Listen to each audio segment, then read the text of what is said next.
Bueno, decíamos, habíamos dicho en la clase precedente,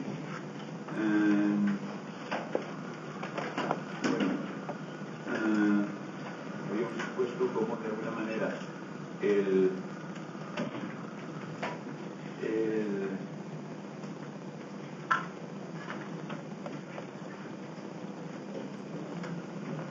propio logro, sea o no efectivo, pero de alguna manera se tiene que asumir que lo es, o que lo puede ser, de la noción de uno todo, digamos, la propia inclusión de todo en el ámbito de lo verdadero, que sería una sola cosa.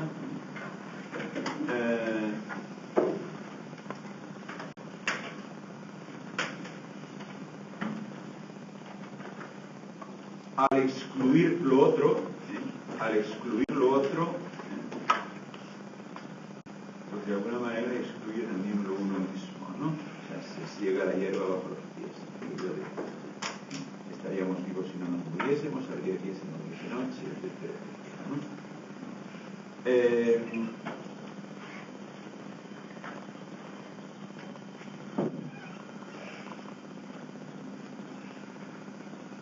Al excluir lo otro se excluye ello mismo, al excluir lo otro se excluye ello mismo, pero ello mismo precisamente por definición es todo, por lo tanto de algún modo no queda nada, ¿no? De algún modo no queda nada.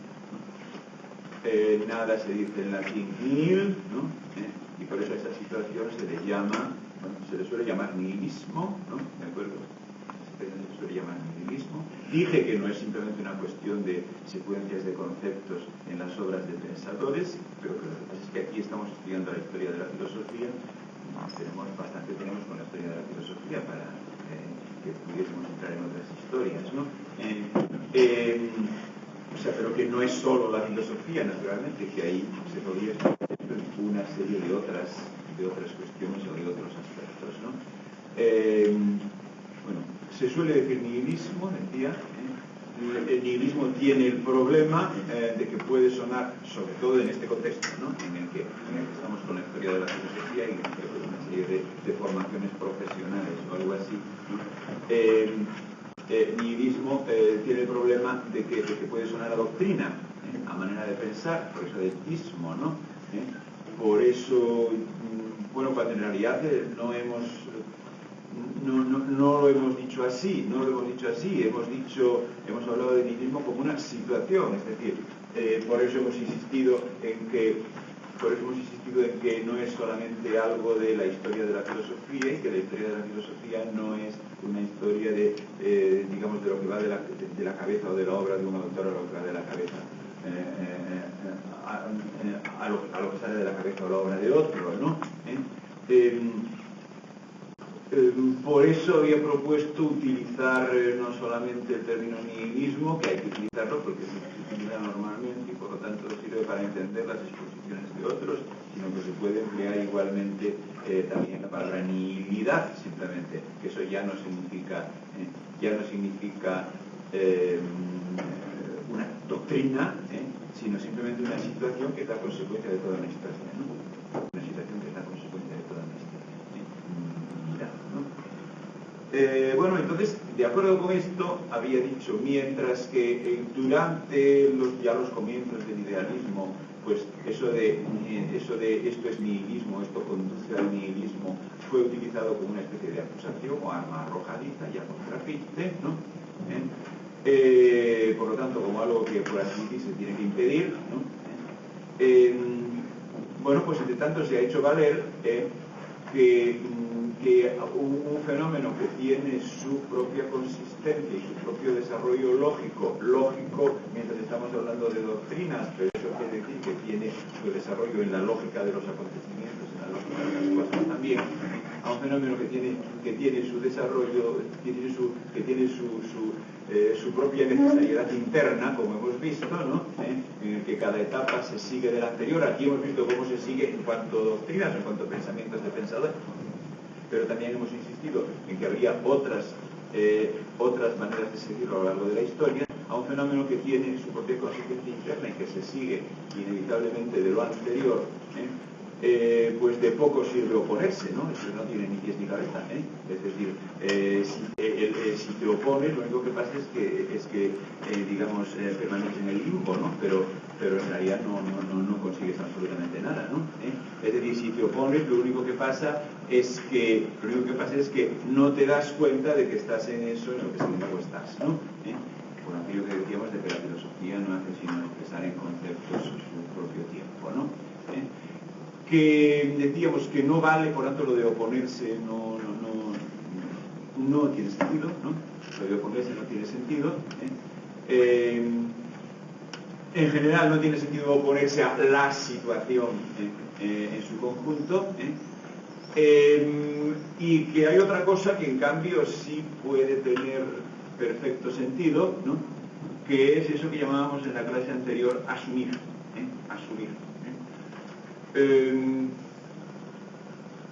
Asumir quiere decir no solamente estar en, sino además no estar en despistadamente, sino estar en percibiendo, ¿no?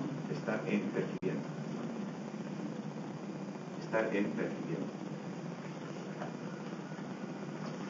En la clase práctica anterior, perdonadme esta referencia a los que no habíais estado, porque lo que voy a decir va a ser entendible solo que sin la documentación que hemos aportado en la clase práctica, ¿no?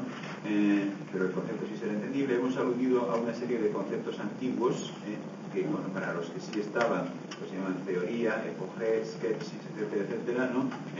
Que unos que de alguna manera tienen usos que confluyen entre sí, que de alguna manera significan lo mismo unos que otros,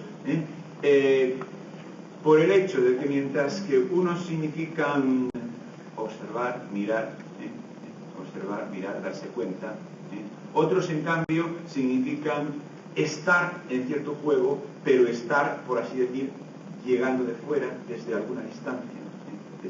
Y decíamos, confluyen esos grupos de términos, esos grupos de términos antiguos confluyen en su significado, porque en efecto, el comprender, el ver, el percibir, el darse cuenta precisamente de aquel juego en el que uno está, solo es posible por el ser capaz de asumir alguna distancia con respecto a ese juego. Es decir, cuando tú estás hablando, cuando estás jugando por ejemplo al ajedrez, puedes conocer las reglas del juego, o sea, puedes no solamente jugar de hecho, sino además conocer las reglas del juego, porque tú no eres meramente un jugador de ajedrez, sino que eres alguien que en ese momento juega al ajedrez, ¿no? ¿De acuerdo? La cuestión se complica cuando no se trata de un juego determinado, como por ejemplo el ajedrez, ¿no? Sino que de lo que se trata es del juego en el sentido que hemos hablado estado hablando de ello hace un momento, es decir, de aquello en lo que siempre ya se está, llámese a eso el mundo, la vida, la historia o como queráis, ¿no? Cuando se trata de eso, entonces, ¿en qué consiste la exterioridad? ¿En qué consiste la distancia? Bueno, evidentemente la distancia ahí no puede consistir en estar en otra parte, puesto que no hay otra parte, por definición, ¿no? No puede consistir en estar en otra parte y sin embargo pues hay algo así como una distancia, como una especie de desarraigo interno, ¿no? Como una especie de desarraigo interno. Bien, entonces esto es lo que sí puede tener sentido, es decir, no se trata de eso es nihilidad, qué mal, no me gusta, evitémoslo, rechacémoslo, porque no hay opción a evitar o rechazar aquello en lo que siempre ya se está, no hay opción a evitar o rechazar el suelo sobre el que se pisa, el aire sobre el aire de que se respira, etc. No hay opción a evitar o rechazar. Hay una distancia posible, pero esa distancia posible es solamente la distancia que hay en el hecho de entender, de comprender, de ver. Y solamente en cuanto que no pretende ser otra distancia que esa. En cuanto que no pretende ser otra distancia que esa. Si ese ver lo enfocamos como un medio para cambiar o algo así, si lo enfocamos como un medio para cambiar o algo así, entonces ya no es un ver. Entonces ya es otra cosa, entonces ya no estamos en una actitud de ver, de percibir, ¿no? Entonces, tiene que ser ver y simplemente ver, percibir y simplemente percibir, O sea, si lo enfocamos como un medio para algo, entonces ya estamos jugando dentro del juego, jugando dentro del juego, puesto que no hay fuera, y por tanto esa manipulación que queremos hacer, por más vueltas que le demos, seguirá estando dentro, ¿no? ¿De acuerdo? Puesto que no hay otra parte, ¿no? Si enfocamos el per como un medio para algo, como un medio para algo, ¿no? Si enfocamos el comprender como un medio para algo, ¿no? Entonces esa manipulación que queremos hacer, entonces no nos sabremos distanciar en absoluto, porque esa manipulación que queremos hacer siempre estará dentro del propio juego, puesto que no hay fuera, ¿no? No hay fuera. Y por lo tanto no tendremos distancia, y por lo tanto no tendremos distancia, y por lo tanto no tendremos comprensión, ¿no? No tendremos comprensión. O sea, otra vez por lo que acabo de decir, una pretendida comprensión pues, instrumental, lo que pasa es que no es comprensión.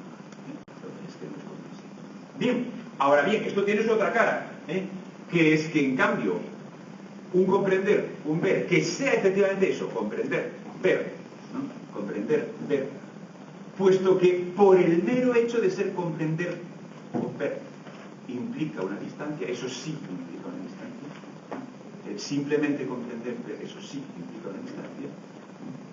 Bien, esto quiere decir entonces que si meramente conseguimos comprender, meramente ver, entonces sí habrá distancia. Entonces sí habrá distancia y eso, digamos, probablemente tendrá consecuencias antes o después, ¿no? Probablemente tendrá consecuencias antes o después. Ciertamente, comprender el juego es cuestionar el juego. Comprender el juego es cuestionar el juego, pero lo es simplemente por la distancia que hay en el mero hecho de comprender.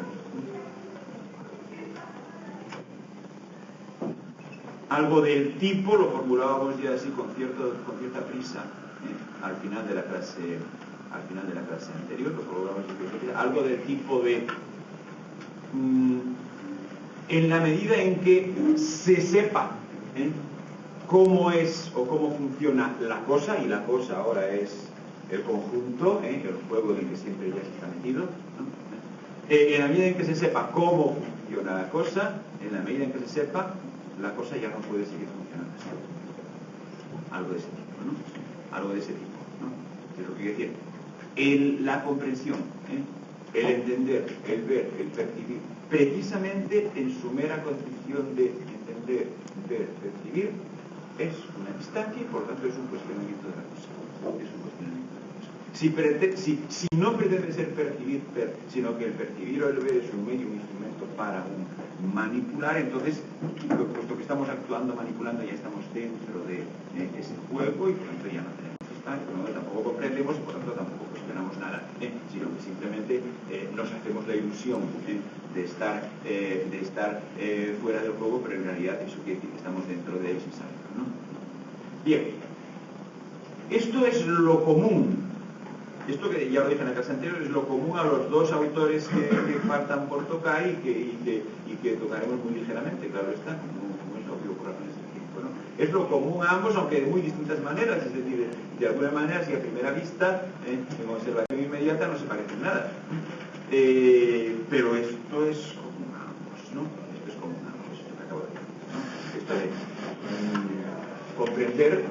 comprender, o sea, constatación de una situación nihílica, a la cual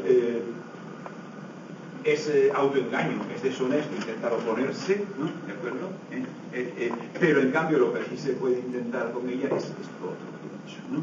Es más, es eso lo que hay, puesto que se trata simplemente de entender lo que hay, y entender lo que hay pues es precisamente lo único que no es deshonesto, ¿no?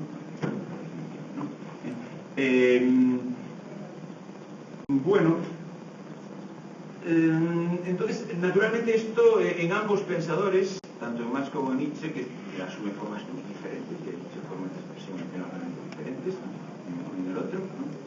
En ambos pensadores, además, pues no se produce de un golpe, no se produce de un golpe, o sea, el tratar de ubicarse en esta posición que he dicho, que he descrito externamente, naturalmente es asumir una tarea enormemente difícil, Por lo tanto, esto no se producirá de la noche a la mañana.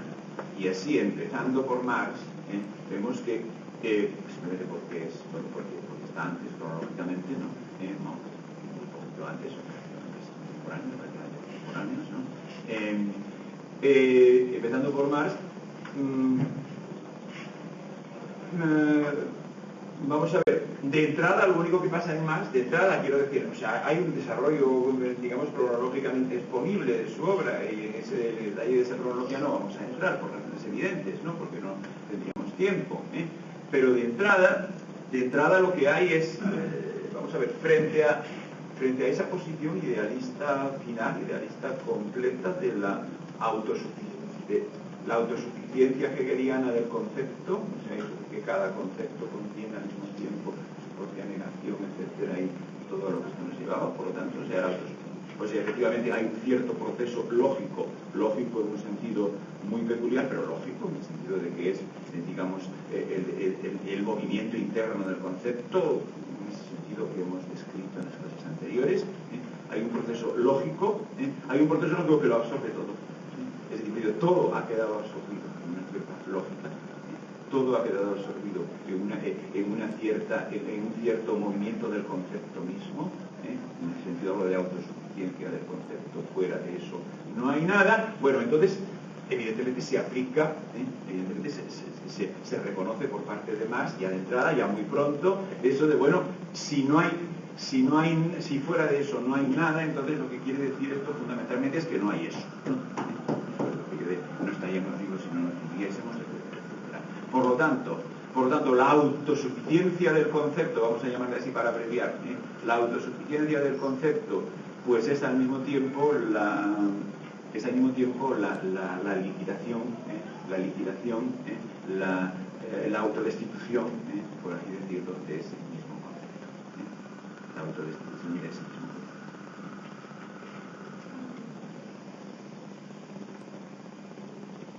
Y entonces, bueno, ante eso se produce una respuesta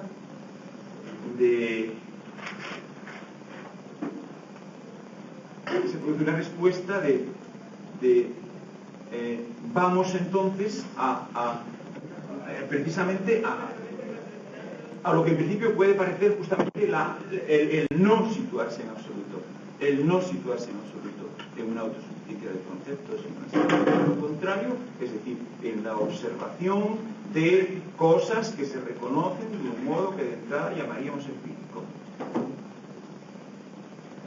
Fijaros bien que aproximadamente de la misma época es algo que no vamos a tocar porque ni siquiera sé si entraría en esta asignatura o no, puesto que es el precedente de cosas que, digo, se supone que estarían en contemporánea, ¿no?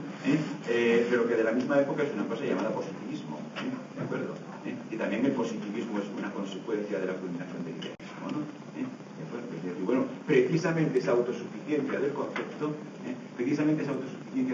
al mismo tiempo resulta ser la autorrefutación, la autoanulación, la liquidación del concepto mismo, y entonces nos vamos otra vez a la observación empírica de cosas, ¿no?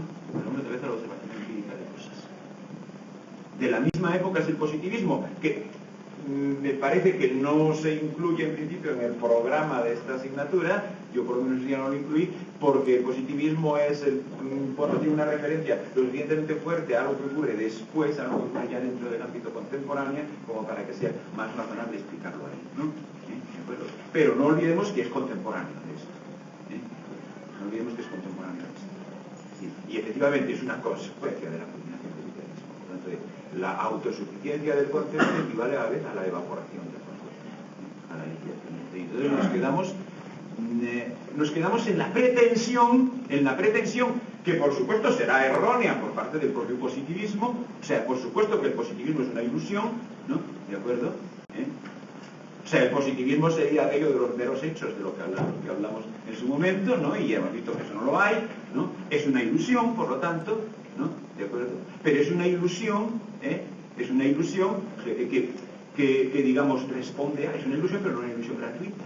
Es una ilusión, pero no una ilusión gratuita. O sea, no es una equivocación trivial de un señor, ¿no? ¿De acuerdo?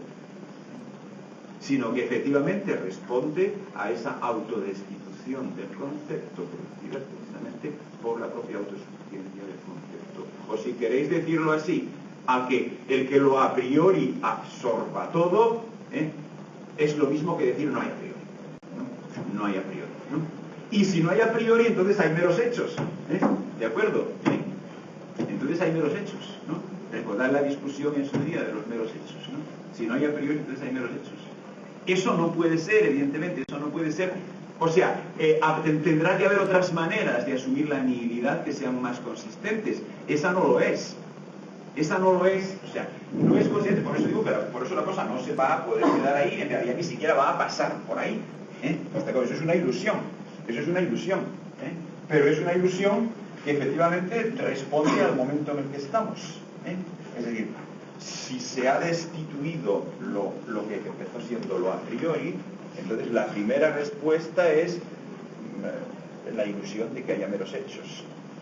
Eso es ilusión, ¿por qué? Porque ya sabemos que incluso en los meros hechos está presupuesta la forma, ¿no? ¿De acuerdo? Ya Kant nos ha enseñado, y eso no lo ha refutado nadie, que incluso en el reconocimiento de algo como mero hecho está el qué se exige de algo para darle el reconocimiento de un hecho, ¿no? ¿De acuerdo? Por tanto, esa supuesta salida esa supuesta escapatoria al concepto, esa supuesta manera de asumir la evaporación del concepto no es una manera de asumir la evaporación del concepto. ¿De acuerdo? En los meros hechos está supuesto el concepto, ¿no? ¿De acuerdo? Pero, por tanto, es una ilusión, y por eso no quedará ahí, es una ilusión, pero es una ilusión que responde a la situación, ¿no? O sea, vamos a describir hechos empíricos, como si, es verdad, evidentemente con eso nos hubiésemos zafado de eso que se ha convertido en todo y por lo tanto en nada, ¿no? ¿De acuerdo? Bueno, entonces, Marx tiene poco que ver con el positivismo, y he dicho que del positivismo no hablaríamos aquí, pero sí que hay esto que he dicho en el comienzo de Marx, o sea, es decir, no exactamente positivismo, pero sí el dejar aparte esa dinámica interna del concepto y pasar a describir un proceso en principio empíricamente observado, un proceso en principio empíricamente observado, un proceso en principio en el terreno de los hechos. En un primer momento lo que hay en Marx es esto, ¿no?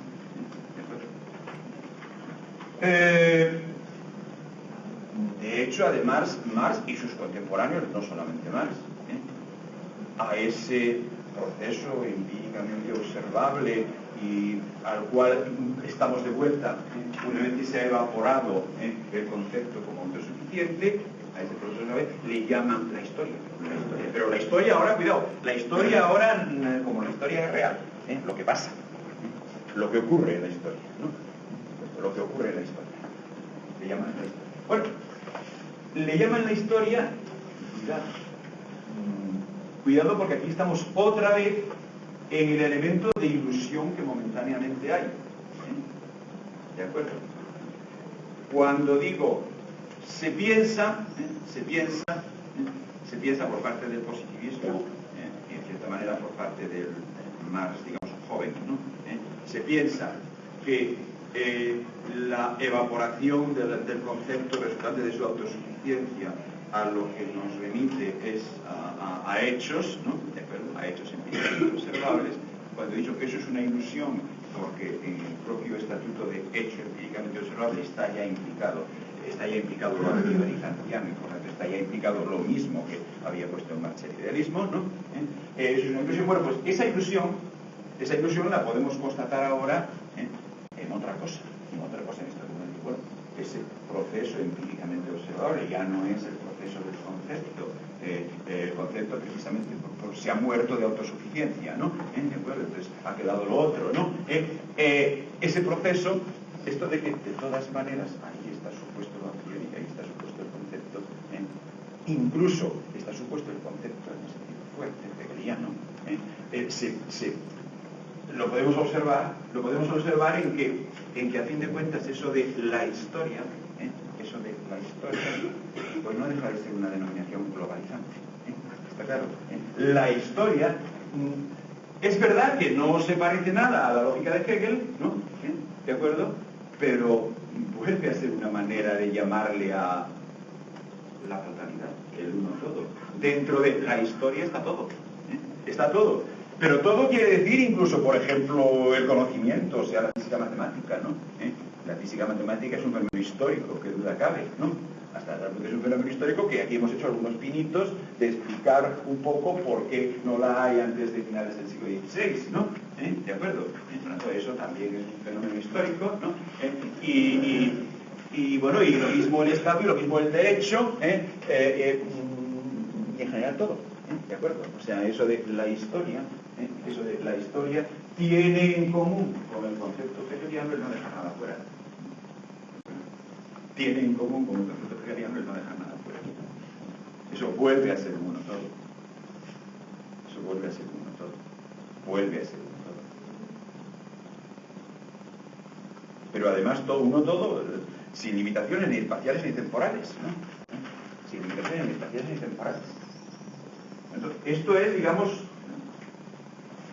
la situación momentáneamente ilusoria que hay en pretender romper con el idealismo o pretender haber roto con el idealismo, ¿no? Y al mismo tiempo estar buscando frente al idealismo una especie de concepción general de la historia, ¿no? Bueno, es algo así como eso es el mismo animal con otro nombre, ¿no? O quizá no exactamente el mismo animal, quizás se le ha dado la vuelta, se le ha puesto patas arriba, ¿no? Pero no deja de ser el mismo animal, puesto que seguimos hablando de la totalidad. Seguimos hablando, o sea, eso de la historia, y una concepción de la historia, pues sigue siendo la pretensión de ponerle nombre a algo fuera de lo cual no quedaría nada. ¿De acuerdo? Sigue siendo la pretensión de ponerle nombre a algo fuera de lo cual no quedaría nada, ni siquiera por la ciencia, ¿no? El derecho, precisamente si algo hemos aprendido es que por la ciencia misma, lo que llamamos ciencia hoy, pues es una cosa que no tiene nada, está dentro de la historia, ¿no? La historia volvería a ser, hay esa especie de ilusión, o sea, que es correlativa de la ilusión que hace un momento asociada con el positivismo y que, de cierto modo, también es compartida por el Marx, por el primer Marx, ¿no? Huyendo de la autosuficiencia del concepto hegeliano, ir a parar a los hechos empíricos. Dije, en los hechos está precisamente aquello que ha llevado al concepto hegeliano, ¿no? Bueno, pues lo mismo aquí, es decir, lo mismo aquí, que es simplemente una manera de designar globalmente lo mismo, que es distinta de la del positivismo, ¿no? Aquí pasémonos de la autosuficiencia hegeliana del concepto a la observación del proceso real empíricamente observable, ¿no? Y ese proceso real empíricamente observable se le llama la historia, entonces es el proceso global, ¿no? Es el proceso global. Y por tanto, bueno, pues seguimos hablando de el uno todo y por lo tanto seguimos dependiendo del idealismo. Bueno, dependiendo del idealismo y además evidentemente de una manera que necesariamente tendrá que ser poco profunda. Necesariamente tendrá que ser poco profunda porque tendrá que ser una dependencia, digamos, no autoconsciente, claro, no autoconsciente, porque lo que se pretende con eso es haber roto. Se pretende haber roto. Por lo tanto, la dependencia que en el fondo se tiene tendrá que ser una dependencia de la que uno no es consciente, ¿no? Y por lo tanto, la comprensión de eso con lo cual se pretende haber roto tendrá que ser una comprensión, por el momento, digamos, coja.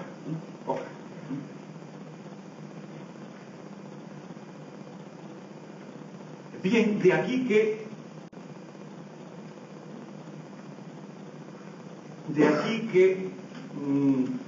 este planteamiento, que efectivamente es el planteamiento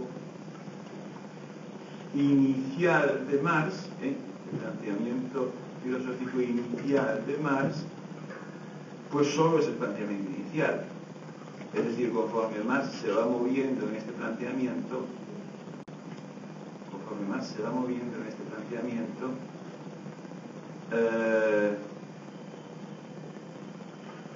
digamos, se le va escapando, se le va escapando, se le va yendo de las manos, o va teniendo cada vez menos que ver con esa noción de una concepción global de la historia, ¿no? Esa noción de una concepción global de la historia.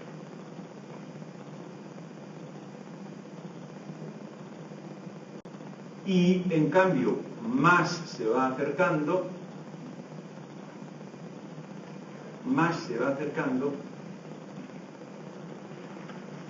a un tipo de análisis que ya no pretende ser ninguna concepción general de la historia, ningún dictamen sobre cómo es la historia en su conjunto,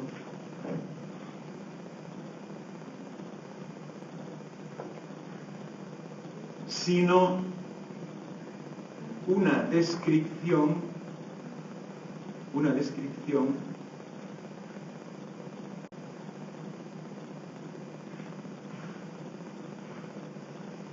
de la propia situación nihílica, de la situación a la que se ha llegado.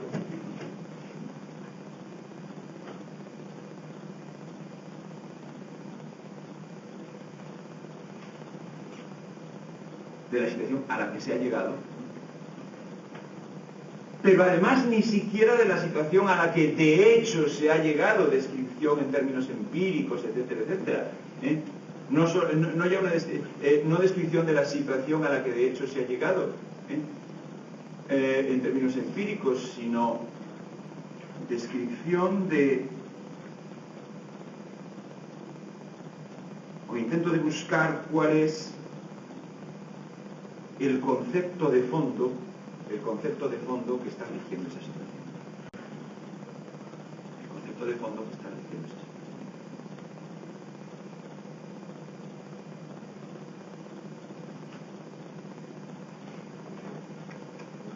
Ahora sí, con renuncia a la pretensión totalista. ¿Está claro? Ahora sí, con renuncia a la pretensión totalista. Ahora sí, quiero decir, en el más tardío, en el más maduro, en el que escribe El Capital, exactamente, ¿no? ¿De acuerdo? En el que escribe El Capital. El que es, para ser exactos, el que no llega a terminar El Capital, ¿no? ¿De acuerdo? Porque eso es una obra inacabada, es una cosa que a veces sus lectores oficiales olvidan, ¿no?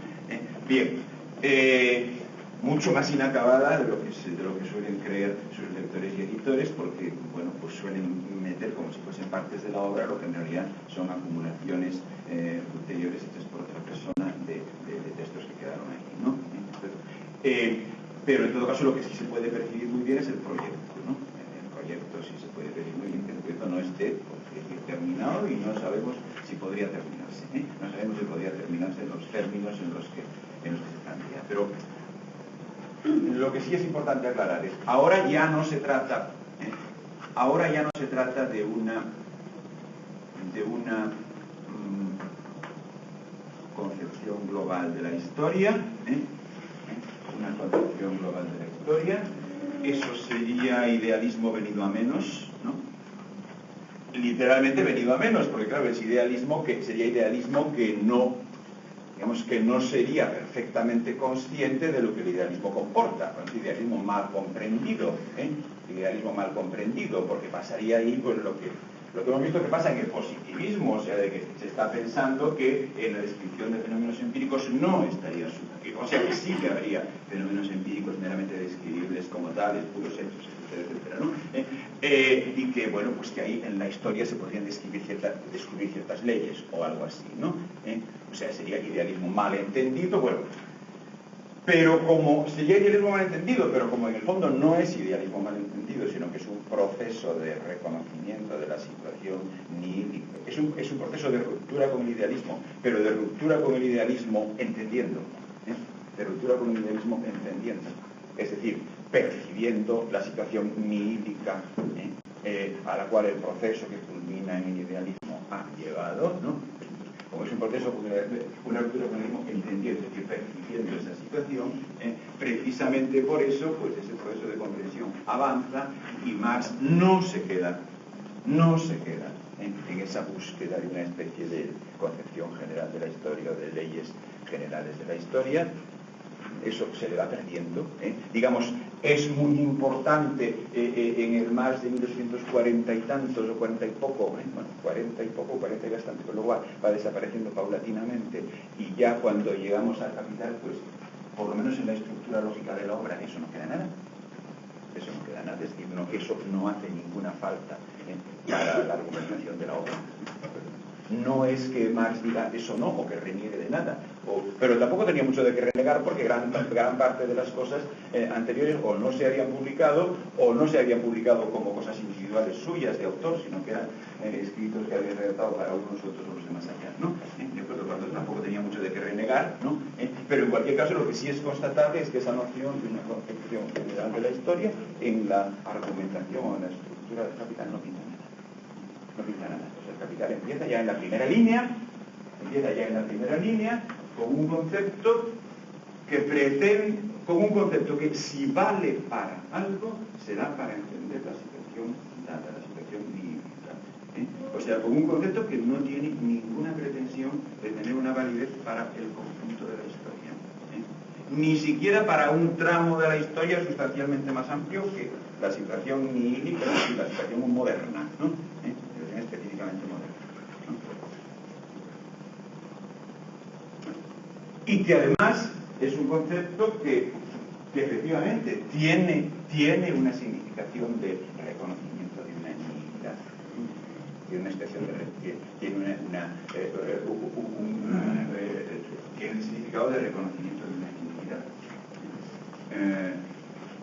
Bueno, es la palabra con la que aparece allí el concepto es mercancía, ¿no? Vare, la traducción es mercancía, ¿no?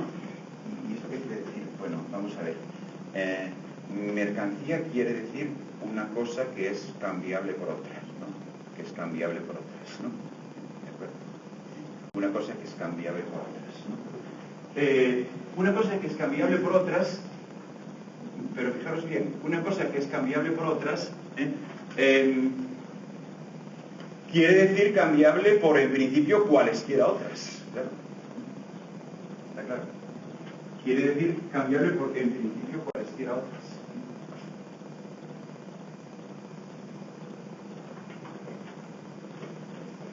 Y por lo tanto esto implica que también las otras sean cambiables, ¿no? ¿De acuerdo? Que también las otras sean cambiables.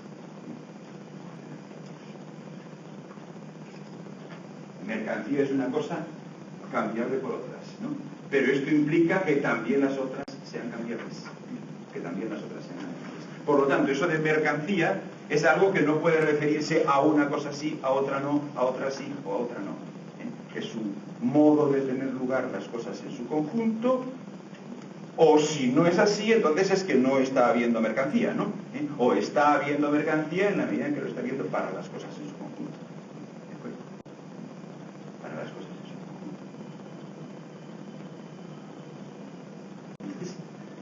¿Qué significa este concepto mercancía? Vamos a ver. Desde el momento en que el concepto, por su mismo contenido, está abocado a referirse a las cosas en su conjunto, porque para que una cosa sea cambiable por, en principio, cualquier otra, es preciso que también, en principio, cualquier otra sea cambiable, ¿no? ¿De acuerdo? Puesto que ese concepto tiene vocación de referirse a las cosas en su conjunto, lo que significa eso, lo que significa ese concepto, es que, digamos que toda cosa, y por tanto todo contenido, toda cosa y por tanto todo contenido, es, por así decir, no vinculante. Puede ser, en principio, cambiado por otro.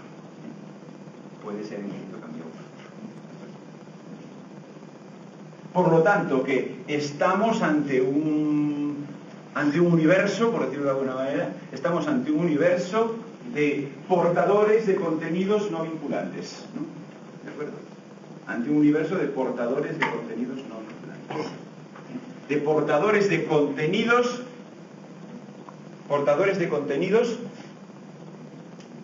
para los cuales el portar esos contenidos implica poder deshacerse de ellos, poder cambiarlos por otros, ¿no? ¿De acuerdo?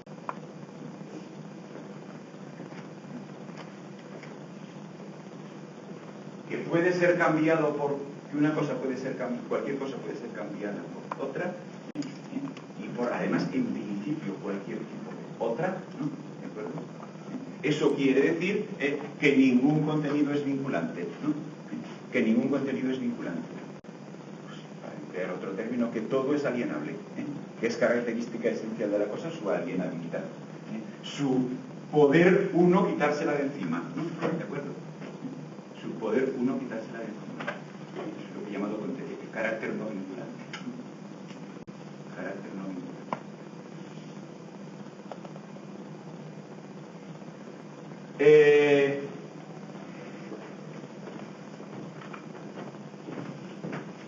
Bueno, Marx no está haciendo una descripción. Ahora no está describiendo, curiosamente ahora no está describiendo hechos empíricos, está montando algo, ¿no? Está montando algo que es algo del tipo de un concepto, ¿no? ¿De acuerdo? Del tipo de un sistema, del tipo de un sistema, porque además es que Marx no dice que ya en este momento, ya en su momento, efectivamente cualquier cosa se cambie de hecho por cualquier otra, ¿no? ¿De acuerdo? No dice que ya en su momento cualquier cosa se cambie de hecho por cualquier otra. No dice eso. Solamente dice que en su momento, a diferencia de lo que pasa, por ejemplo, en la Edad Media o en la Edad Antigua,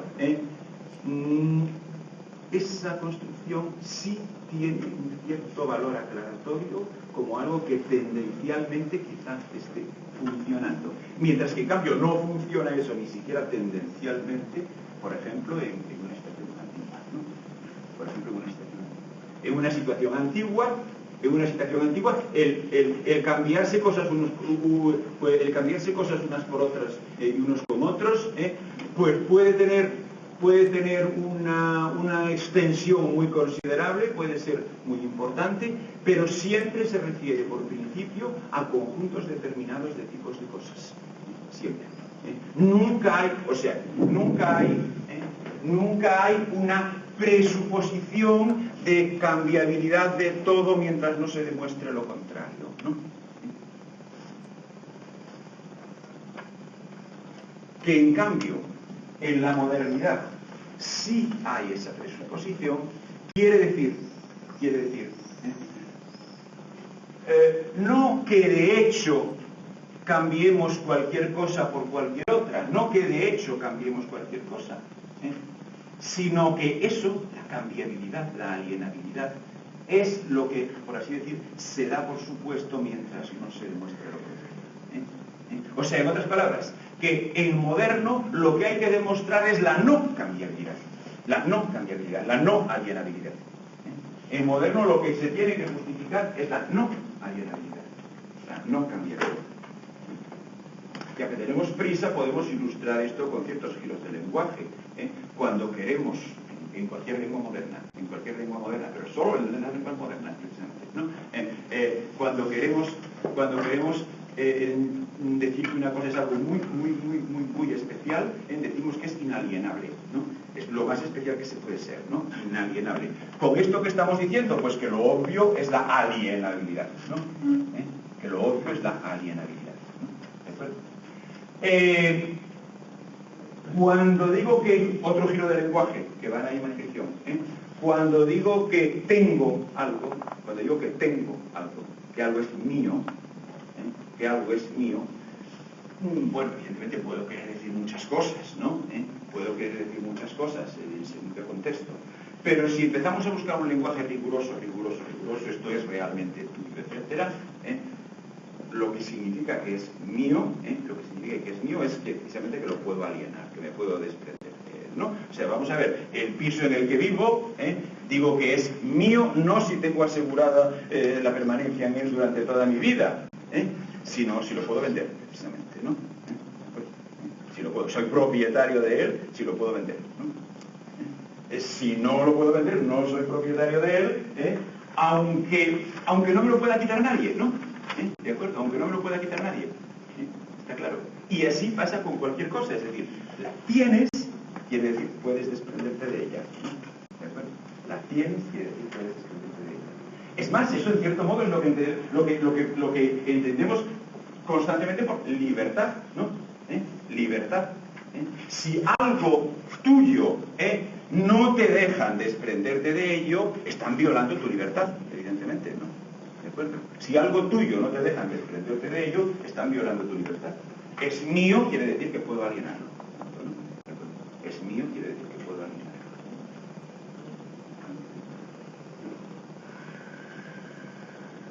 Bueno, entonces, esto es lo que significa en sentido estricto mercancía, naturalmente. Los libros de historia vulgares y corrientes,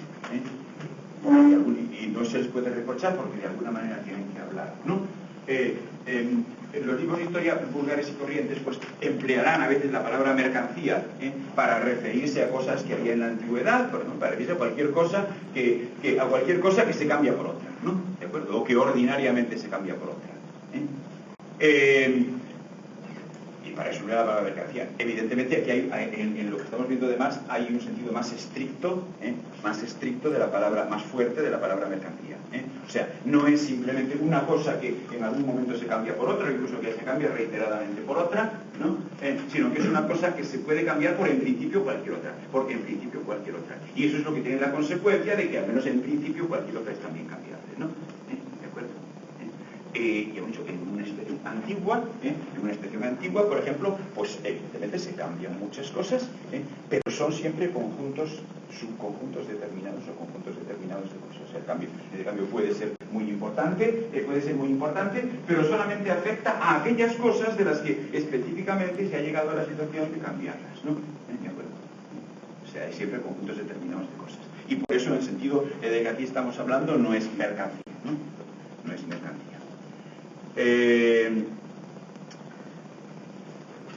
Bueno, vamos a ver.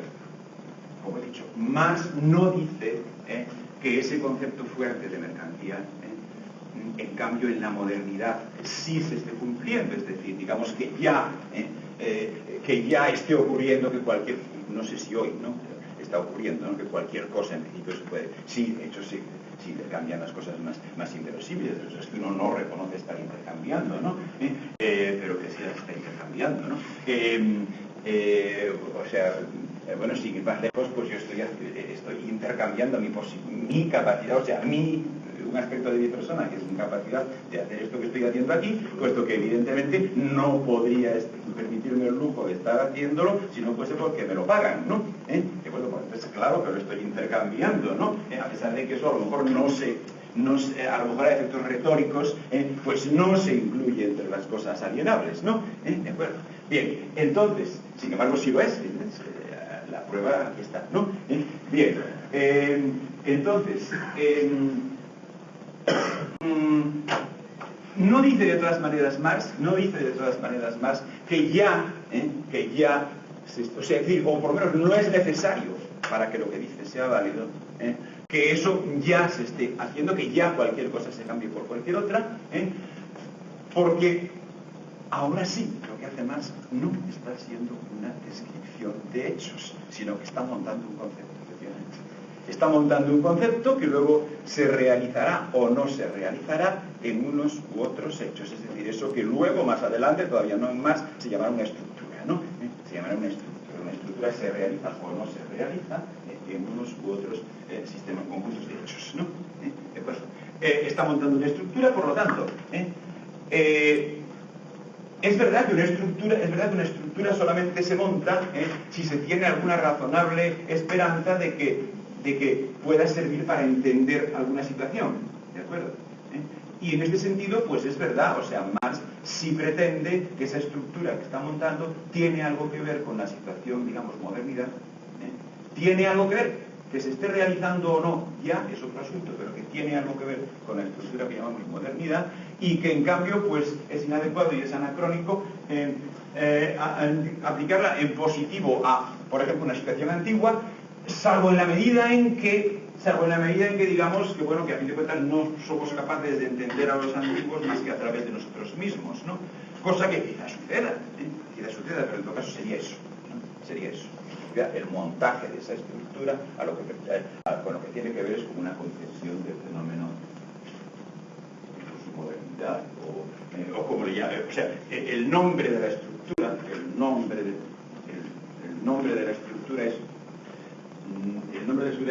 bueno, no le voy a dar nombre todavía, se lo daré después a lo mejor, ¿no? Vamos a ver, en todo caso, ahí se monta una estructura, ¿no? Y se monta una estructura quiere decir lo siguiente, quiere decir que partiendo de esa noción de mercancía, partiendo de la noción de un sistema en que lo que hay son portadores de contenidos alienables, ¿no? Portadores de contenidos intercambiables, por lo tanto, partiendo del axioma, las cosas son mercancías, partiendo de ese axioma, lo que pasa en el capital es que partiendo de ese axioma se demuestran una serie de teoremas. Y eso lo puede ver cualquiera. O sea, si en la obra y si en el texto ese se busca cuál es la estructura lógica realmente, la argumentación realmente convincente que allí hay, se verá enseguida que lo que hay es esto. Que a partir del axioma mercancía, se demuestra una serie de teoremas. Es decir, se demuestra, digamos, que en un sistema en el que las cosas en general son mercancías, tendrá que ocurrir tal y tal y tal y tal, ¿no?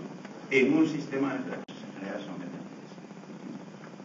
Y se demuestra una serie de cosas como cosas que tendrán que ocurrir, una serie de relaciones como relaciones que tendrán que darse necesariamente en un sistema en el que las cosas son mercancías. Y a partir del axioma mercancía se demuestran una serie de teoremas.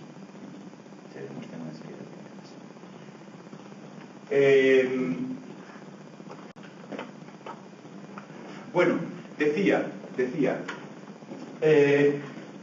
hace un momento no le quise dar nombre a esa estructura que ahí se monta. No le quise dar nombre a esa estructura que ahí se monta, ahora sí se lo voy a dar. Traduzco la expresión alemana que Marx emplea, Bürgerliche Gesellschaft, lo traduzco por sociedad civil. Sociedad civil. Sociedad civil es el nombre de esa estructura que se monta, tomando como axioma la condición de mercancía de las cosas.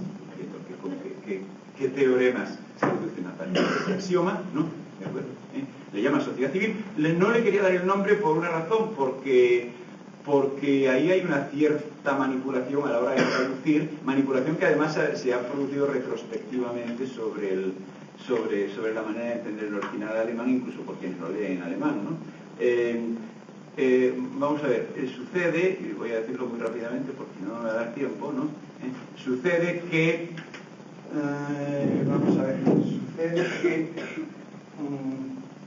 los sedicentes marxistas o los marxistas de escuela, por así decirlo, ¿no? O los marxistas oficiales, o como le queráis llamar a eso, ¿no? Pues acostumbran a no estar, a no percibir en la manera en que la he formulado, ¿no? esa evolución en el pensamiento de Marx desde la noción de una presunta concepción general de la historia hasta el análisis de la situación mítica, hasta el análisis de la mercancía, ¿no? Acostumbran a no percibir esto así y entonces acostumbran a ver en el capital, que es efectivamente el montaje de una estructura que lo que de algún modo podría pretender en todo caso es expresar una tendencia propia de la sociedad moderna, ¿de acuerdo? Esta tendencia que hemos identificado como unidad, ¿no?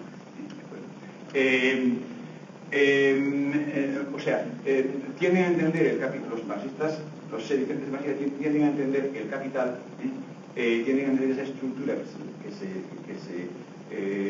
se monta en el capital como una aplicación particular, concretamente a la sociedad moderna, de esa concepción general de la historia que vendría de antes, ¿no?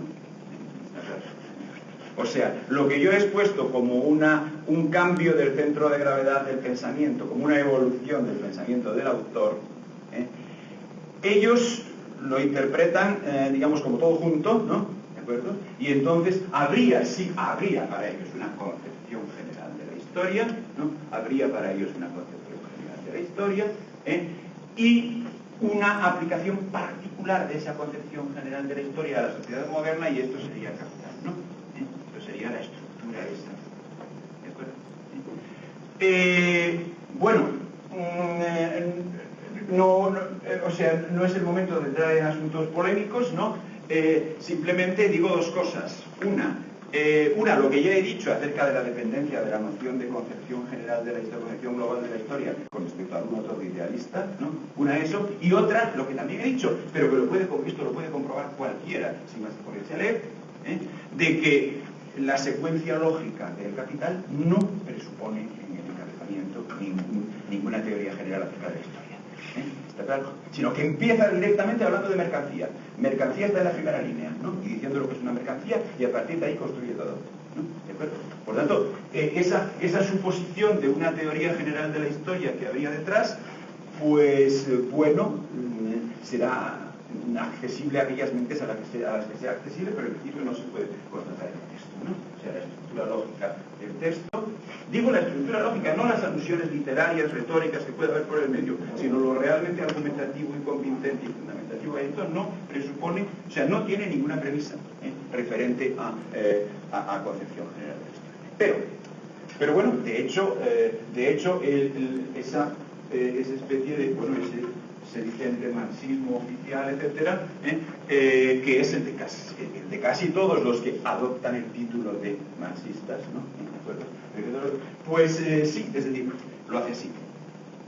Lo hace de esa manera que he dicho que no es, me parece, histórico hermenéuticamente correcta. Lo hace de esa manera. Y entonces, ¿qué pasa? Pues que en ese término, claro, como eso implica admitir que, bueno, que Marx en el Capital monta la estructura referente a la sociedad moderna, pero que se podría también, aunque curiosamente Marx no lo haga nunca, montar la estructura correspondiente a la sociedad medieval, montar la estructura correspondiente a la sociedad antigua, por ejemplo, ¿no? Eso sería la consecuencia de interpretar, de interpretar en el sentido que he dicho que interpretan los maestros. Y entonces, claro, esto obligaría a desdoblar el término en dos. Por una parte, a tener una palabra para significar la estructura que Marx efectivamente monta y que con toda evidencia pretende solo referirse a la sociedad moderna, y otra palabra en cambio para designar la supuesta posibilidad de estructuras de ese tipo en general para situaciones históricas en general, ¿no? ¿De acuerdo? Lo cual lleva a los marxistas de escuela a efectivamente desdoblar ese término bürgerliche Gesellschaft, ese término que he traducido por sociedad civil, desdoblarlo en dos a la hora de traducirlo a otras lenguas, y de rechazo también a la hora de entenderlo en alemán, ¿no? ¿De acuerdo? A la hora de entenderlo en alemán. Desdoblarlo en dos, lo desdoblan en dos, y entonces unas veces cuando quieren interpretar, incluso traducirlo de dos maneras diferentes en distintos momentos del texto de Marx, cuando quieren interpretar que es la aplicación concreta a la sociedad moderna, entonces traducen sociedad burguesa, ¿no? Mientras que cuando quieren darle presunto alcance general, traducen sociedad civil. ¿De acuerdo? Es la misma palabra en todos los textos de Marx, exactamente la misma palabra. Lo que, bueno, evidentemente yo he traducido sociedad civil, primero porque es la traducción correcta, primero que eres un ciudadano en alemán, ¿no? Bueno, entonces, primero porque es la traducción correcta, pero además, efectivamente, porque elimina esa veleidad de llamarle sociedad civil a algo que sería más general y luego inventarse otro término para lo específicamente moderno, ¿no? ¿De acuerdo? Es la sociedad civil, y eso es una estructura que, de tener uso para la observación de los fenómenos reales, lo tendría en la modernidad, como algo que tendencialmente se produce en la modernidad. O sea, digamos algo así como: no hay en absoluto sociedad civil, pongamos por caso en la Grecia antigua, en el Egipto antiguo, ni siquiera en la Edad Media, ¿no? ¿De acuerdo? Y sociedad civil, en cambio, es la tendencia, digamos, en la modernidad. La tendencia en la modernidad. Bueno, pero usted ya... Bueno, hasta mañana terminaré como pueda con lo que falta, ¿no?